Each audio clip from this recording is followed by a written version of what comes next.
नमस्कार साथियों, मैं आपका दोस्त डॉक्टर श्यामदेव, देव मानव सेवा ट्रस्ट का संस्थापक।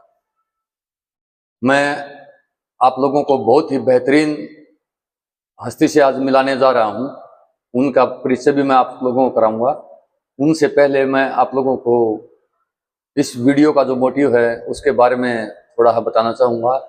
हमारा जो मेन मकसद है, जो मेरा मेन मकसद है कि हर घर में जागरूकता अभियान लेके आना, और हमारी जो आने वाली नस्लें हैं हमने उनको बचाना है, और उसमें आप सभी का सहयोग बहुत ज़रूरी है, ताकि हम आने वाली जो हमारी नस्लें हैं, हमारे बच्चे हैं, हम उनको जो आने वाला जो खतरा है जो हमारे को दिखाई नहीं दे रहा है, उससे हम उसको कैसे बचा पाएँ।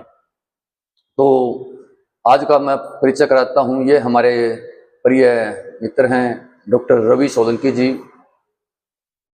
पेशे से डॉक्टर हैं, MBBS हैं, और आज हम इनसे चर्चा करेंगे जो छुपा हुआ दानव है हमारे पास, जिससे हमारे को बहुत बड़ा खतरा रहता है, हमारे को, हमारे परिवार को, उसके ऊपर चर्चा करेंगे। तो नमस्कार डॉक्टर साहब। नमस्कार।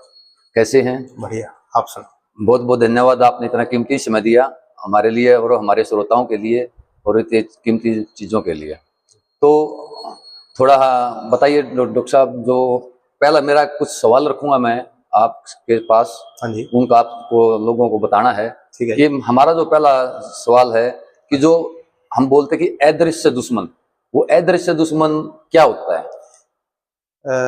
देखिए श्यामदेव जी, आज की डेट में हर बंदे के पास स्मार्टफोन बिल्कुल है। और उसके बिना जिंदगी लगता है लोगों को थम सी जाती है। जैसे किसी बिल्कुल, नो डाउट। किसी का भी स्मार्टफोन जो है वो काम नहीं करना शुरू करता तो जिंदगी जो है उसको ऐसा लगता है कि जैसे थम सी गई है। बिल्कुल। तो स्मार्टफोन जो है वो हमेशा बंदा ऐसा लगता है कि उसके एकदम पास रहता है। बिल्कुल। वो हमेशा उसको अपने जेब में रखता है, या नीचे की जेब में रखता है, या ऊपर की जेब में रखता है, या फिर तीसरी पोजीशन ये रहती है। हाँ, सोता तो तकिए के नीचे लेके सोते हैं। तीसरी पोजीशन ये रहती है, क्योंकि बिल्कुल। कॉलिंग, और आजकल तो स्मार्टफोन पे ही बिजनेस चल रहे हैं, कॉलिंग होती है, क्लासेस भी उसी पे आ रही हैं सर। बच्चों की क्लासेस भी उसी पे आती हैं। बिल्कुल। तो देखा जाए तो, और जो स्मार्टफोन चलता कैसे है, बिल्कुल।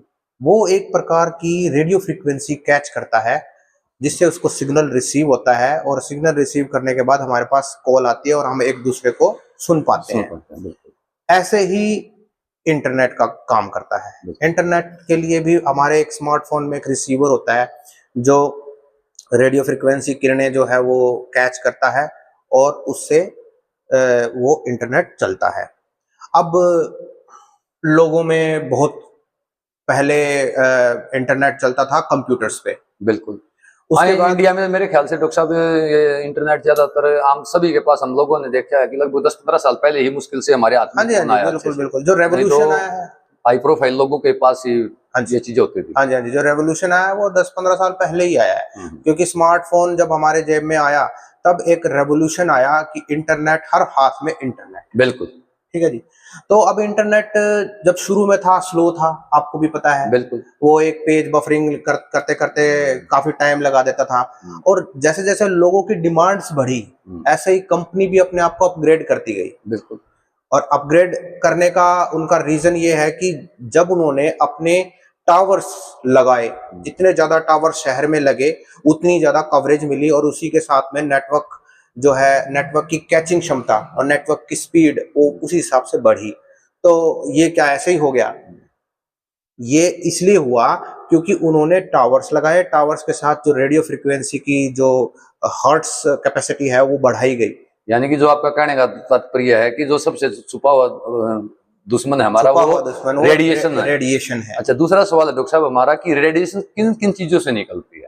देखिए, रेडिएशंस जो है, एक्चुअल में रेडिएशन से हम घिरे हुए हैं 24 घंटे। हम रेडिएशन की नदी में चल रहे हैं एक प्रकार से। Oh my God. देखिए, मोबाइल के टावर से रेडिएशन निकलता है, AC से रेडिएशन निकलता है, वाईफाई राउटर से रेडिएशन निकलता है, फोन की बैटरी से रेडिएशन निकलता है, इवन फोन से भी रेडिएशन निकलता है। और जैसे माइक्रोवेव, इसमें से भी रेडिएशन निकलता है। हाँ, देखते हैं कि माइक्रोवेव को कोई आप उसमें हम गैस वगैरह नहीं चलाते, बिजली में लगाया और खाना पक गया, तो क्या वो किरणें ही तो निकल रही हैं। अरे श्यामदेव जी, माइक्रो में ही उसका नाम छुपा हुआ है, वेव। Wave, okay. तो वो वेव छोड़ता है तो ही खाना पकता है। वो तो सीधा सीधा बता रहा है, मैं वेव छोड़ता हूँ। ठीक है। इसके अलावा कार है, कार में भी रिसीवर है, जीपीएस सिस्टम रहता है कार में, उसमें भी रेडिएशन है। ठीक है। तो तरह तरह की जो आजकल हम गाड़ियों में चलते हैं, बाइक पे चलते हैं, उसमें जी जी जी हेडफोन लगा लेते हैं या ब्लूटूथ लगा लेते हैं, उसमें से भी रेडिएशन निकलता है। ब्लूटूथ भी रेडिएशन कैच करता है, बिल्कुल।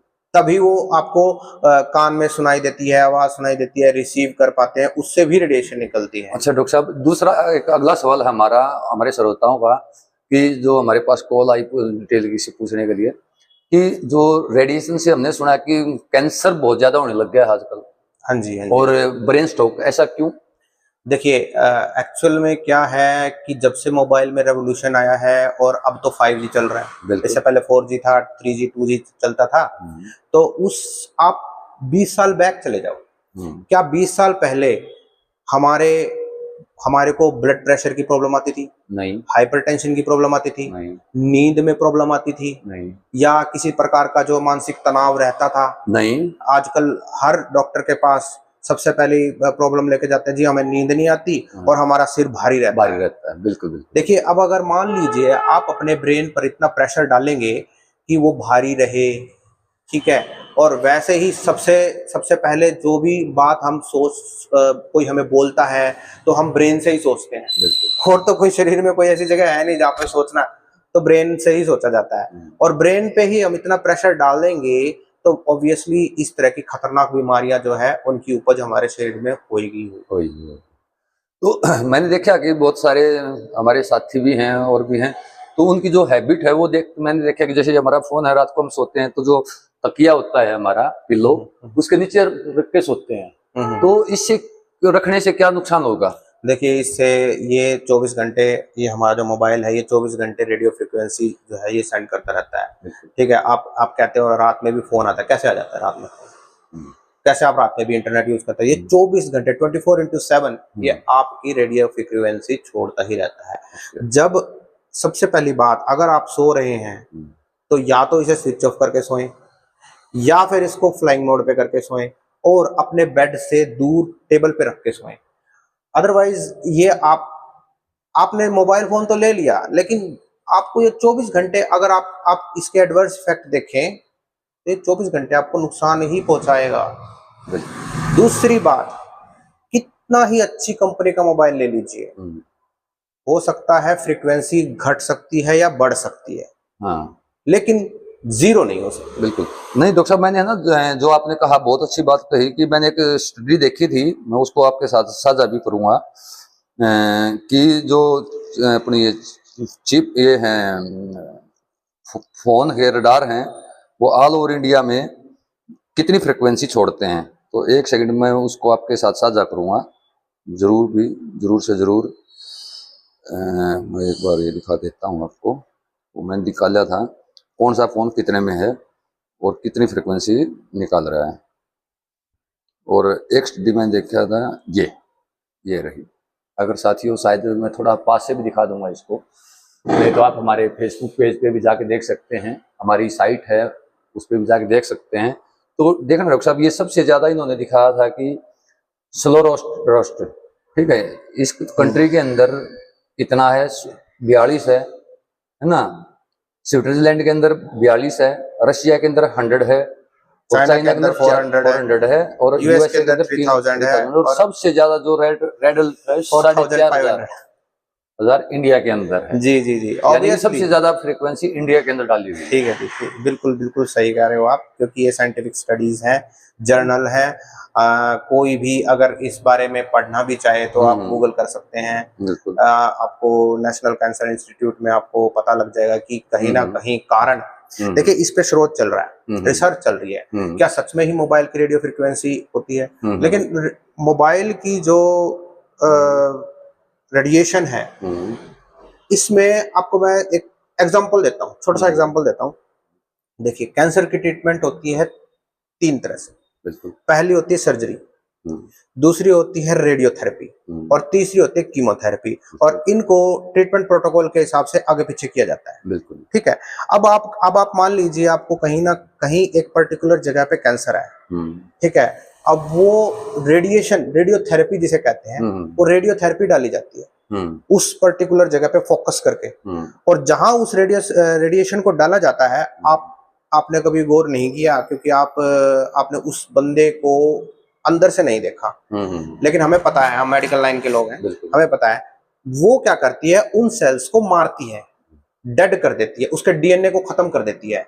पहले डीएनए को मॉडिफाई करेगी और उस डीएनए को निर्जीव कर देगी, यानी उस सेल्स को ही निर्जीव कर देगी। ये है रेडिएशन का काम। अब किसी प्रकार से अगर मान लीजिए आप रेडिएशन से घिरे हुए हैं, ठीक है, तो वो आपके डीएनए को धीरे धीरे मॉडिफाई करेगी। बिल्कुल। अगर आपका डीएनए ही मॉडिफाई होगा उस तरह से, तो वो आपके दिमाग या शरीर में कहीं भी, दिमाग में वहीं उस जगह पे पर्टिकुलर कैंसर बनाएगा। कहीं मैंने एक चीज और भी देखी डॉक्टर साहब, मैं पढ़ रहा था एक वो न्यूज, उसमें देखा कि लगातार यदि हम काफी टाइम तक सिर के नीचे फोन को रख के सोते हैं तो ब्रेन स्ट्रोक, ब्रेन कैंसर तक की नौबत आ जाती है। ऑब्वियसली वो आपके ब्रेन्स की वेसल्स को, नर्व्स को और आर्टरीज को डैमेज करना शुरू कर देगा, मॉडिफाई करना शुरू कर देगा। जहां पे आपके ब्रेन में लगातार रेडिएशन का संक्रमण होए जा रहा है किसी भी चीज का, तो वो सिकुड़ेगी और उसमें चेंजेस आएंगे। जैसे चेंजेस आएंगे तो किसी भी नॉर्मल सेल में कोई भी चेंज आता है ना, तो वो दो तरह का ट्यूमर बनाता है, एक होता है बिनाइन ट्यूमर, एक होता है मैलिग्नेंट ट्यूमर। मैलिग्नेंट ट्यूमर होता है कैंसर, उसे ही कैंसर कहा जाता है, तो वो कैंसर बनाएगा ही बनाएगा। तो थैंक यू डॉक्टर साहब, आपने इतनी बेहतरीन जानकारी हमारे सभी साथियों को दी। तो साथियों, आप लोगों को जानकर हर्ष होगा कि डॉक्टर साहब ने इतना कीमती समय निकाल कर आप लोगों को इतनी बेहतरीन जानकारी प्रोवाइड की है। और यदि आपको ये जानकारी अच्छी लगी है तो अपने सभी 10 साथियों को इस वीडियो को जरूर शेयर कीजिए, और इसके जो खतरे हैं उनसे हम कैसे बचेंगे, हम वो उस पर भी हम नेक्स्ट वीडियो में चर्चा करेंगे, पार्ट बाय पार्ट। तो नमस्कार साथियों, थैंक यू, जय हिंद, जय हरियाणा।